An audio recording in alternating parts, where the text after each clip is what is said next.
মামি, আমি সব কাজ করে দিয়েছি। সকাল থেকে কিছু খাইনি, খুব খিদে পেয়েছে। আমাকে কিছু খেতে দাও। মুখপুরি মেয়ে সারাদিন শুধু খাই আর খাই। নিজের বাপ মাকে খেয়েও তোর খিদে মেটেনি, এখন আমাদের খেতে এসেছিস। কে রান্না চাপা গিয়ে তোর মামা খেয়ে আবার বেরোবে। মা, আমি একটু খেলতে যাচ্ছি, একটু পরে চলে আসবো। ঠিক আছে সোনামা, দেখে যাস। মামি, আমিও একটু খেলতে যাব খুশির সাথে। কেন রে মুখপুরি, তুই কি এইবার আমার মেয়ের জীবনটা নষ্ট করবি? না মামি, তুমি কেন এরকম বলছো?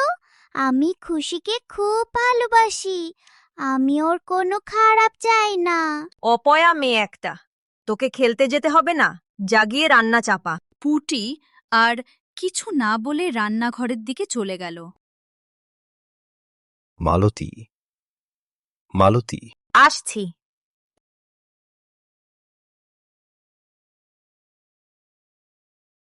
কি হয়েছে বলো?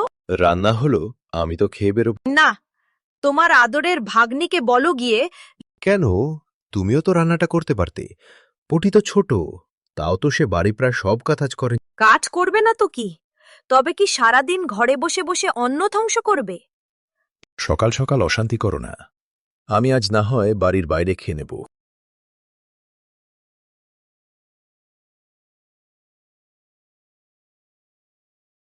আজ ওই মেয়ের জন্য আমাকে এত কথা শুনতে হলো। ওকে এই বাড়ি থেকে বিদায় করার জন্য একটা ব্যবস্থা করতেই হবে। এইদিকে পুটি রান্না করে দিয়ে বাড়ির ভেতরে মা বাবার ছবি নিয়ে খুব কান্না করছে। মা, কেন আমাকে ছেড়ে চলে গেলে? আমার আপন বলতে আর কেউ নেই।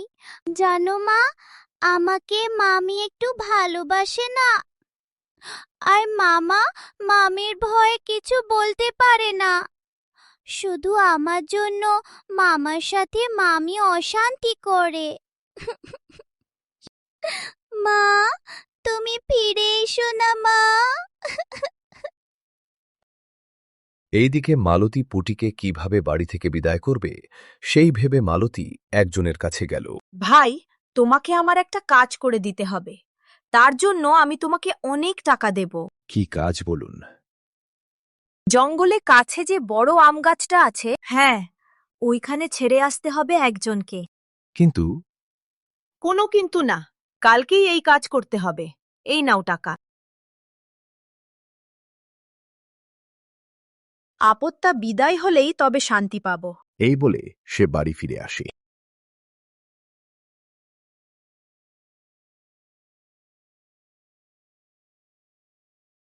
পরের দিন সকালে নীলু ও তার মেয়ে বাড়ি থেকে বেরিয়ে গেছে। তার সেই লোকটা বাড়িতে আসলো। পুটি পুটি, এইদিকে আয়।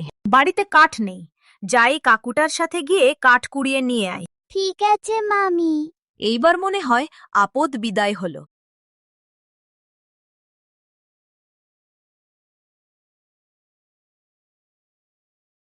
কাকু, কাকু, আমার খুব খিদে পেয়েছে, আমাকে কিছু খেতে দিবে? আমার কাছে কিছু খাবার নেই, তাড়াতাড়ি চলো।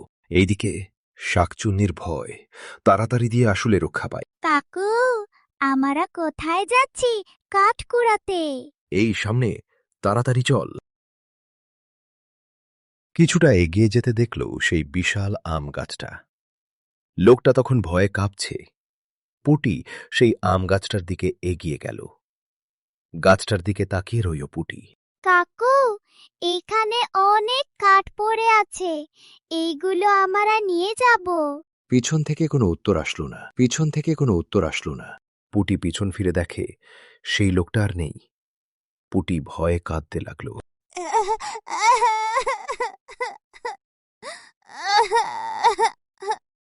কোনো বাচ্চার কান্নার আওয়াজ শুনতে পাচ্ছি। অনেক দিন হলো কিছু খাইনি, আজ ঘাট মোটকে খাবো। কে রে তুই আমার গাছের নিচে বসে কান্না করছিস? আজ তোর ঘাট মোটকে খাবো। আমি পটি, আমার খুব খিদে পেয়েছে মা, আমাকে কিছু খেতে দাও। তুই আমাকে মা বললি, আমাকে দেখে তোর ভয় লাগছে না? হ্যাঁ, আমার তো মা নেই, তাই তোমাকে মা বললাম। আমাকে কিছু খেতে দাও না। সাথে সাথেই অনেক খাবার পুটির সামনে হাজির হল।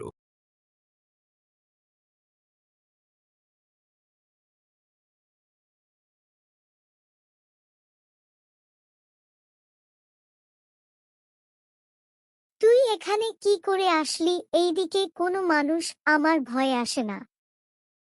তুই কোথায় থাকিস? তোর বাবা মা কোথায়? আমার বাবার নাম হরিপ্রসাদ আর মায়ের নাম সুমি। আমার বাবা মা কেউই নেই। তোর বাড়ি কি মোহনপুর? তুমি কি করে জানলে? আমি সব জানি। তুই এখানে কেন এসেছিস? চল তোর বাড়িতে যাই।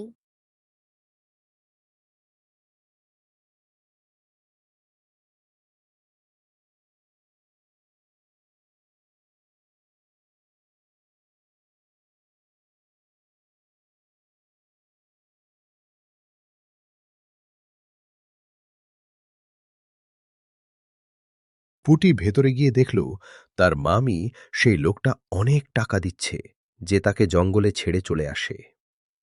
পুটি বুঝতে পারে তার মামি ইচ্ছে করে তার ক্ষতি করতে চাইছিল।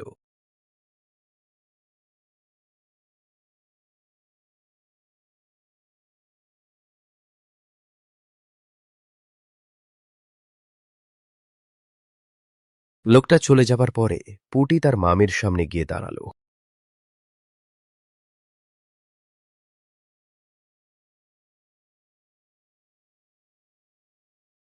কেন মামি, তুমি আমাকে মারতে চাইছিলে? আমি তো তোমাদের কোনো ক্ষতি করিনি। তুই বসে বসে আমার বাড়ির অন্ন ধ্বংস করছিস, এটাই অনেক বড় ক্ষতি। আজকে নিজে হাতে তোকে শেষ করব। এই বলে তাকে মারতে যাবে, হঠাৎ করে মালতী হাত পা অবশ হয়ে মাটিতে লুটিয়ে পড়ল। কিছুক্ষণ পরে নীলু বাড়িতে ফিরে এসে দেখল মালতী বিছানায় শুয়ে আছে, হাত পা নাড়াচাড়া করতে পারছে না।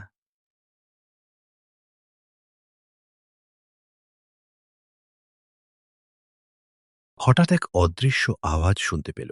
নিজের দোষ স্বীকার করে নে, না হলে এর থেকে অনেক বেশি কষ্ট পাবি। হ্যাঁ, আমি পুটিকে মারতে চেয়েছিলাম। আমি ওর উপর অত্যাচার করতাম। আমি ভুল করেছি। আমাকে ক্ষমা করে দাও।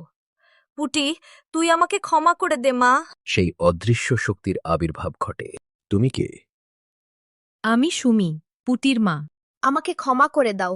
আমার ভুল হয়ে গেছে। তুই আমাকে ক্ষমা করে দে মা। তুমি অন্যায় করেছিলে, তাই তুমি অন্যায়ের শাস্তি পেয়েছ। আমাকে ক্ষমা করে দাও। আমার ভুল হয়ে গেছে। তুমি আমার মা। হ্যাঁ, আমি তোর মা। তোর যদি আমার কথা মনে পড়ে, তাহলে আমার শেষ স্মৃতি সেই পুরনো আম গাছটাতেই আমি থাকি। তুই যখন চাইবি তখন সেই আম গাছটার কাছে গিয়ে আমাকে একবার মা বলে ডাকবি, তখনই তোর কাছে চলে আসব। ঠিক আছে মা।